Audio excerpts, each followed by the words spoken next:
Well, this is what Broadway in South Toledo looks like today as it enters month 4 of construction. This week, the city is installing stone, sidewalk, and pedestrian ramps and paving the outbound lanes from western to south.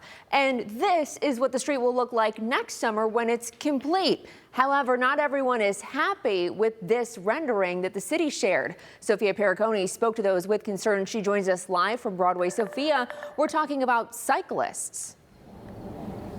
Yeah, Kaylee, and we've been reporting that businesses here on Broadway have been really feeling the impacts of this construction.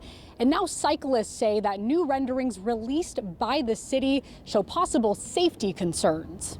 A mix of emotions for Toledo's cycling community after the city released this rendering showing what Broadway in South Toledo will look like next summer. It's been under heavy construction since June. It's always thrilling news to hear that there are new bike lanes going in. Steve Atkinson with Toledo Bikes says seeing the city continue to install new bike lanes is exciting. Over the summer, Erie Street downtown was outfitted with new lanes too. But what Erie has that renderings of Broadway don't: protection for bicyclists. There's a concern about this particular facility going in with the possibility of doors, a door zone there in the bike lane. That door zone is where drivers and parked cars risk opening their doors into approaching cyclists, hitting and knocking them off their bikes. When you have a bike lane right next to parked cars, the probability of someone opening up a door is really high. Regardless, Atkinson says bikers need to be on high alert at all times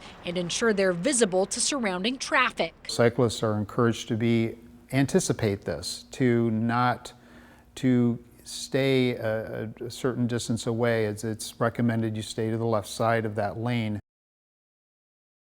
And I did bring these concerns to the city. They told me that a 2-foot buffer lane between the bike lane and the traffic lane will go from Stebbins to Walbridge, and a typical white stripe between the bike and traffic lanes will be from Western to Walbridge. However, the city said that they cannot add any of those white pole barriers because of street parking. Reporting live in South Toledo, Sophia Pericone, WTOL 11.